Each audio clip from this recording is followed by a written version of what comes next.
Twitter employees are freaking out over Elon Musk's takeover of the social media platform, and they're showing just how outraged they are by tweeting about it. Mark Meckler is the former Parler interim CEO and president of Convention of States. Mark, good morning to you. Before we get to the Twitter employee outrage, and boy, there is so much of it, I just want to get your reaction on Elon Musk buying Twitter. How do you feel about it? Yeah, I feel fantastic about it. I think it's a necessary strike for free speech, and I think he's the one guy who might have the potential to fix Twitter. Well, not everybody feels that way, including people inside Twitter. Check out this tweet from an engineer. His name's Eric. He says, "The news today is so crazy. I literally forgot I had COVID." And another employee named Chloe says, "Totally understand that this is entertainment for some, but please know that this is certainly not entertainment for me." How do you feel about this backlash from inside Twitter? And what sort of advice would you give Elon Musk going forward now that these are going to be people working for him? Well, first, it just demonstrates clearly and confirms the true bias inside Twitter that this is how folks feel about a guy whose only statement really about taking over Twitter is that he's going to increase transparency and increase free speech.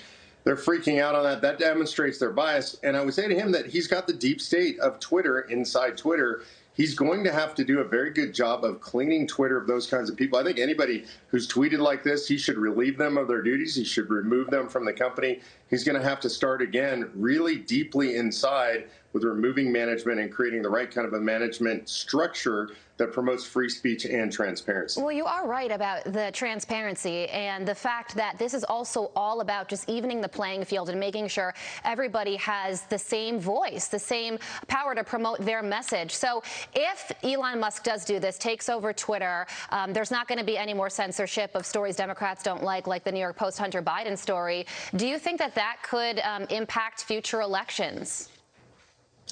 I think it can. Part of the question is going to be the pace of cultural change at Twitter. This deal is not projected to close until after the end of the year, so that means it's a limited amount of influence that he can have before the end of 22. So we might not see the full influence of the changes until the 2024 election. And really quickly, thinking back to Parler, when Parler was kicked off, Apple, Google Play, Amazon, it was one of the most extreme examples of coordinated censorship of a largely conservative platform. If Elon Musk goes the route of free speech, angers people in the tech sphere, could that happen to Twitter?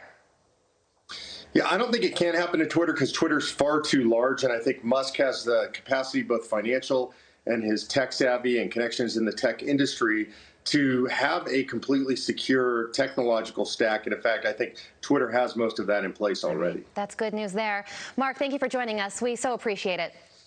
Thank you. All right. Hi, everyone. I'm Brian Kilmeade. I want you to do me a favor. I want you to click to subscribe to the Fox News YouTube page. This is the only way that I know for sure that you're not going to miss any great commentary, any great news bites, any great interviews coming your way on Fox. You can get it all here on YouTube. So subscribe right now.